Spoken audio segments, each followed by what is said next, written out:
வணக்கம் மகளே, இது உங்கள் பாடறிவோம் படிப்பறிவோம். பிப்ரவரி மாசம் வந்திருக்கோம். என்ன ஸ்பெஷல்? காதல் தான் ஸ்பெஷல். வேலண்டைன்ஸ் டே வருது இல்லையா, காதலர் தினம். அதற்காக இந்த மாதம் முழுவதும் அழகான காதல் பாடல்களோட பாடறிவோம் படிப்பறிவோம் இந்த மாதம் முழுவதும் பவனி வரப்போறோம். ரொம்ப சந்தோஷமா இருக்கு. ரொம்ப என்ன சொல்றது, ஆர்வமாவே இருக்கு என்னெல்லாம் பாடல்கள் அப்படின்னு சொல்லிட்டு. ஒரு சின்ன இடைவெளிக்கு அப்புறம் ஹிந்தி பாடலோட தான் முதல் பாடல் இந்த மாசத்துல வரும். என்ன பாடல்? தும் பாஸ் ஆயே யூ முஸ்குராயே. ஷாருக் கான், கஜோல், ராணி முகர்ஜி, சல்மான் கான், இந்த மாபெரும் நட்சத்திர கூட்டம். குச்சு குச்சு ஹோத்தா ஹை அப்படிங்கிற ஒரு திரைப்படம் 1998 ஆண்டு வந்த திரைப்படம். படத்தை பத்தி பேசணும் அப்படின்னா இது படம்னே சொல்ல முடியாது, கிட்டத்தட்ட ஒரு திருவிழா அப்படின்னே சொல்லணும். குறிப்பிட்டு சொல்லணும்னா இளைஞர்கள், ஏதாவது ஷாருக் கானோட அந்த வெற்றியோ இல்லை அவரோட அந்த புகழுக்கோ வேற யாருமே அவரை பீட் பண்ண முடியாது. The one and the only king Khan அப்படின்னு சொல்லுவாங்க. அப்பெல்லாம் பார்த்தா ஒரு 1995 அந்த 96 97 ஷாருக்லாம் மிகப்பெரிய ஸ்டார் அப்படின்னே சொல்லணும். தமிழ்நாடு மட்டும் இல்லை, இந்தியா முழுக்கும் டர்ரா இருக்கட்டும், இல்லை பாசிகரா இருக்கட்டும், நம்ம தில்வாலே துல்ஹனியா லே ஜாயேங்கே இருக்கட்டும், குச் குச் ஹோத்தா ஹை, கரண் அர்ஜுன், இதெல்லாம் ஷாருக் கானோட பிளாக் பஸ்டர்ஸ் அப்படின்னே சொல்லணும். எல்லா திரைப்படங்களும் ஷாருக் கான் இருந்தா போறோம், அப்படியே இளைஞர்கள் பட்டாளம் அப்படியே குமிஞ்சிடுவாங்க. இந்த படத்துக்கெல்லாம் குச் குச் ஹோத்தா ஹை எனக்கு தெரிஞ்ச ஆல்பர்ட் தியேட்டர்ல வந்தது, சென்னையில. டிக்கெட்டே கிடைக்காது. நான் 4-5 வாட்டி போட்டு டிக்கெட் கிடைக்க கூட வந்திருக்கேன் அப்படின்னே சொல்லணும். படம் ஒரு சிறிய பட்ஜெட்டை தயாரானாலும் எத்தனையோ கோடிகள் லாபத்தை சம்பாதித்தது. அந்த வருடம் ஹையஸ்ட் கிராசர் அப்படின்னு கூட இந்த படம் மிகப்பெரிய அளவில் வெற்றி பெற்றது அப்படின்னு சொல்லணும்.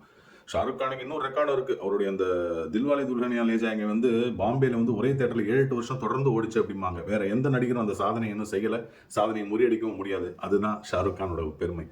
படம் டைரக்ட் செய்தவர், எழுதி இயக்கியவர் கரண் ஜோஹர். அவருடைய முதல் திரைப்படம், டெபியூ மூவி. தயாரிப்பு அவருடைய தந்தையார் திரு யாஷ் ஜோஹர் தான் இந்த படத்தை ப்ரொடியூஸ் பண்ணியிருந்தாரு அப்படின்னு சொல்லணும். முதல் பாதி அப்படின்னா இந்த காலேஜ் நண்பர்கள் அப்படியே போகும், அது ஷாருக் கான், கஜோல் அப்படின்னு சொல்லிட்டு. இரண்டாவது பாதி கொஞ்சம் எமோஷனலா போகும். இந்த ஒரு விதவியோட பெண் சிறிய பெண் தன்னுடைய தந்தையும் அந்த தந்தையோட பழைய ஃப்ரெண்டு அவங்கள அதாவது சேர்த்து வைக்கக்கூடிய அந்த ஒரு கதையா இரண்டாம் பாதி அமைந்தது. எல்லாருக்கும் ரொம்ப பிடிச்சது. ஷாருக் அப்படியே பப்ளி பாய் மாதிரி இருப்பாரு, சாக்லேட் பாய் அப்படின்னு சொல்லுவாங்க இல்லையா. அது கஜோல், ஷாருக் கான், ராணி முகர்ஜி எல்லாருமே ஒரு ரெஃப்ரெஷிங்கா இருப்பாங்க இந்த படத்தை பொறுத்த வரைக்கும். படம் இளமை துள்ளக்கூடிய ஒரு திரைப்படம் அப்படின்னா நிச்சயமா குச் குச் ஹோத்தா ஹை நம்ம சொல்லாம இருக்க முடியாது. இசை சொல்லவே வேண்டாம். ஜதின் லலித் மிகப்பெரிய இசையமைப்பாளர், எத்தனையோ ஹிட் சாங்ஸ்லாம் கொடுத்திருக்காரு. சமீர் அப்படிங்கிறவர் தான் அந்த பாடல் வரிகள் எழுதியிருந்தாரு. ரொம்ப அந்த காதல் சொட்டவே எழுதியிருப்பாரு அப்படின்னு சொல்லணும். அந்த வருடம் மிகப்பெரிய வசூலை இந்த திரைப்படம் அள்ளி குவித்தது அப்படின்னு சொல்லலாம். விருதுகள் அப்படின்னா இந்த படம் வாங்காத கேட்டகரி விருதுகளே கிடையாது. பெஸ்ட் ஃபிலிமா இருக்கட்டும், best photography, art direction, actor, actresses, supporting actresses போட்டு பெஸ்ட் டைரக்ஷன், எல்லா விருதுகளும் இந்த படம் அந்த வருஷத்துக்கு வாங்கி 8 ஃபிலிம்ஃபேர் அவார்டு கொடுத்தாங்க, நேஷனல் அவார்டு வாங்கிச்சு, Zee cine awards, screen awards அப்படின்னு சொல்லிட்டு எல்லா கேட்டகரியிலும் இந்த படம் விருதுகளை வாங்கி குவித்தது. அதுவும் இந்த படம் தான் ஒரே திரைப்படத்துல 4 ஆக்டிங் நடிப்பிற்காக 4 பேருக்கு அவார்டு கொடுத்தாங்க. Best actor Shahrukh Khan, best actress Kajol, best supporting actor Salman Khan, best supporting actress Rani Mukherjee அப்படின்னு சொல்லிட்டு இதெல்லாம் ஒரு சாதனை அப்படின்னே சொல்லணும்.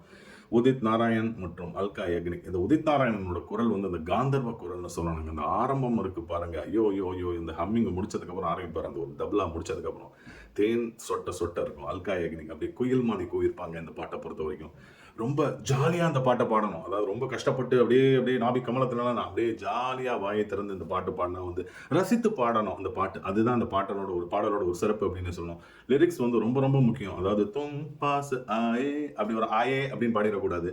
அதெல்லாம் இந்த ஹிந்திக்கே உண்டான அந்த ஒரு அற்புதமான அந்த ஒரு ஆளுமை, மொழியின் ஆளுமை அப்படின்னு சொல்லணும். ஷாருக் கான், கஜோல், ராணி முகர்ஜி, சல்மான் கான், இந்த நட்சத்திர கூட்டம் அற்புதமான பாட்டோட பிப்ரவரி மாசத்தை நம்ம அந்த காதலர் தினம் உள்ள இந்த மாசத்தை தொடங்குறது அப்படிங்கிறது பாடறிவோம் படிப்பறிவோம் மட்டுமல்ல, இந்த ஒட்டுமொத்த இந்த மியூசிக் அந்த ஒரு கம்யூனிட்டிக்கே நிச்சயமாக பெருமை அப்படின்னே சொல்லி ஆகணும். பாடலா இருக்கட்டும், இசையா இருக்கட்டும், ஜாதி இதெல்லாம் கடந்தது, அதாவது மொழி எல்லாத்தையும் கடந்தது அப்படின்னு சொல்லணும். அது ஹிந்தியா இருந்தாலும், மலையாளமா இருந்தாலும், தமிழா இருந்தாலும், தெலுங்கா இருந்தாலும், எந்த மொழியாக இருந்தாலும் பாடறிவோம் படிப்பறிவோமுக்கு ஒரு நல்ல பாடல், நல்ல இசை, இது கடவுள் அமைத்த மேடை. ஜாலியா இந்த பாட்டை பாடலாம். நன்றி மக்களே.